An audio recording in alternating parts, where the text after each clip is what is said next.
There are so many different types of budgets you can make, but with a zero-based budget, you take every single one of your dollars from your income and put it to the best and maximum use. So in this video, I'll teach you what is a zero-based budget, how you can benefit from it, and then 4 ways to create your own zero-based budget.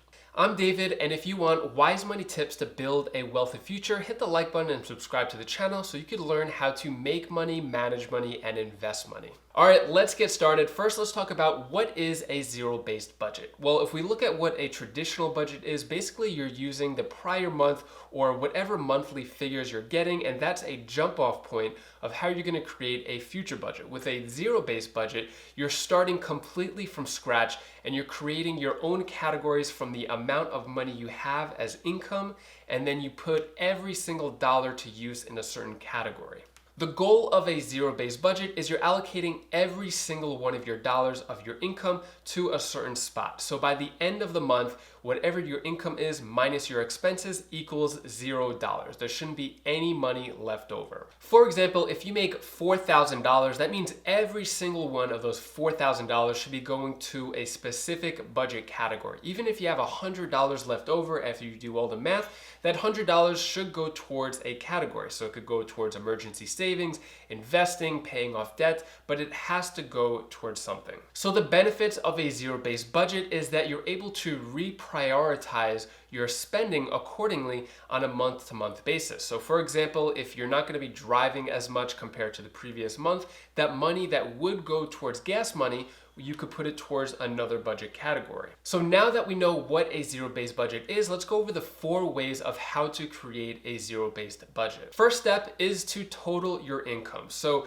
with this first step, you want to figure out exactly what your income is down to the dollar. Whatever money is going into your bank account is considered income. So whether from your primary job, a side hustle, child support, pension, whatever money is going into your bank account, that is income that you write down. And the second step is to track your spending. So with this part, you want to figure out exactly how much money you're spending and in what categories. If you're not really sure how to do this, if you have the app Mint, which I highly recommend, completely free, no affiliation. If you attach your debit card to it or credit card, it'll tell you exactly where all of your spending is going between multiple cards.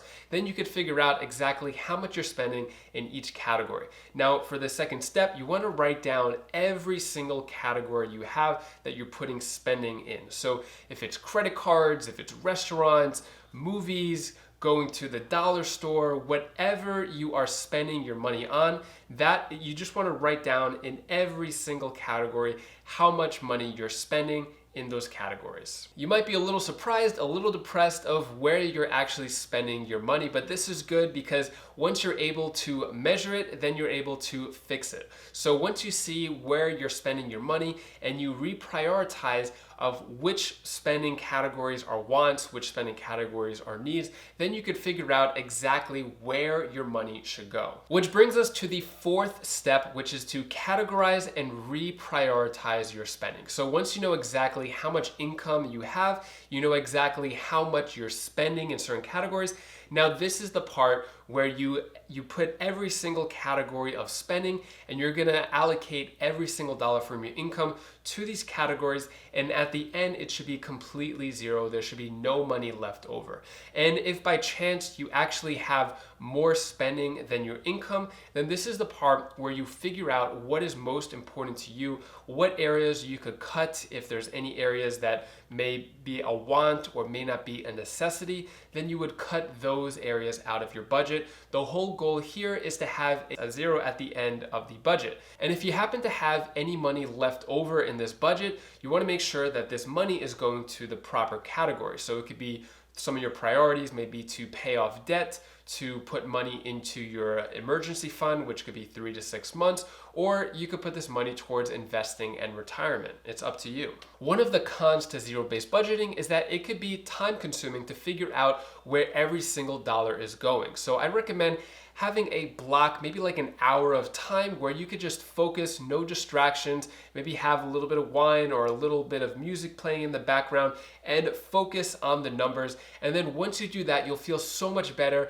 and you'll relieve so much stress because you know exactly how much money is coming in and where all that money is going, and at the end it'll be 0. And if you need help trying to figure out your priorities when budgeting, what's a want, what's a need, I recommend clicking this video over here. It's about the 50-30-20 budget. It helps you figure out what's a need, what's a want, how much money should go towards investing. You could click that video right now, and I'll see you in the next video. Thank you so much for watching. Take care.